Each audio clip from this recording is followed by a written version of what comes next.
Quand l'histoire fait date.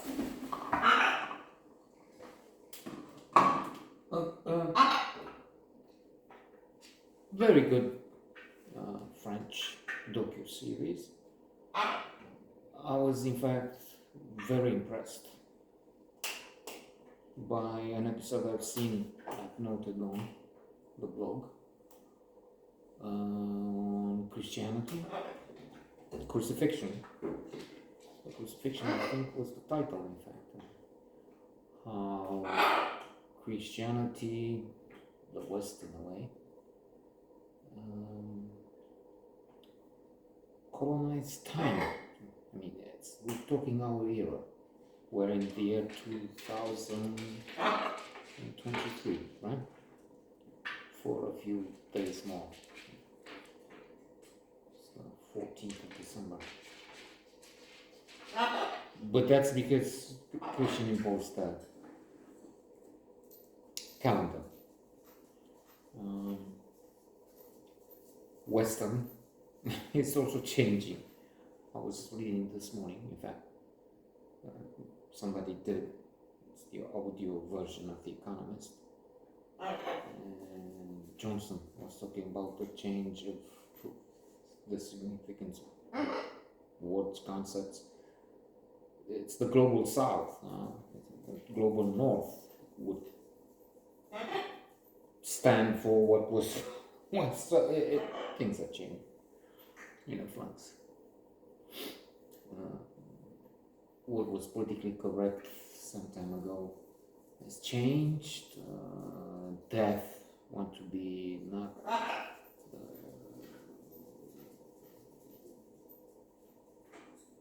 disabled, hearing disabled, hearing impaired, they want to be called deaf. Oh, that has changed too. Johnson was talking about this, was writing about this. And it's changing, that was the conclusion. Now, the topic of this episode is the atomic bomb.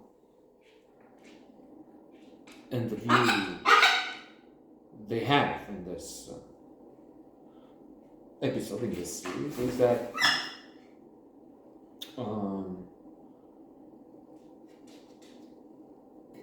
maybe we don't have the proper perspective, something like that. Again, the Western projected this idea that, okay, we needed to use the bomb, the atomic bomb, two of them, Hiroshima and Nagasaki, 6th of August 1945 first, because otherwise a million people would have.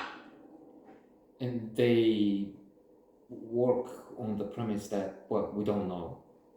And maybe there wouldn't be that many. And then they give the background how the bombing of Tokyo, how what the emperor did. We're talking history, and you have the background, the perspectives and dates. But with this view that we could see it from a different angle. I, for one, think the American version makes sense. After all, we had Japanese soldiers isolated in the jungles of Indonesia and Philippines, still fighting. Decades after the war was finished, because they were so dedicated, so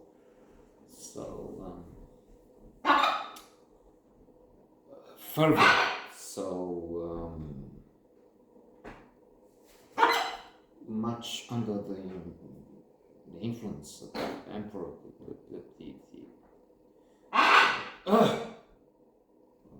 the emperor descending from God, so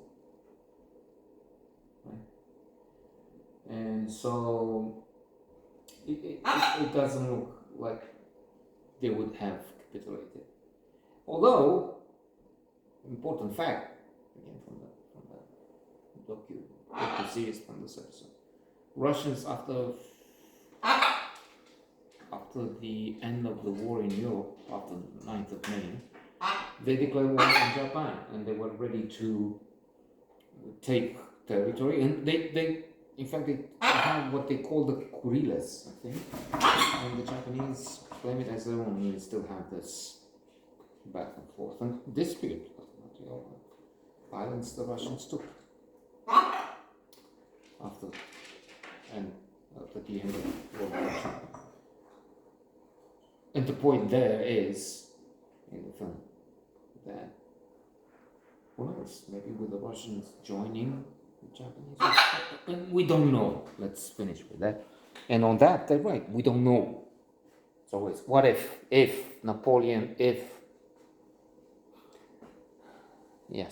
Hitler, if Stalin, if, right, we don't know, maybe.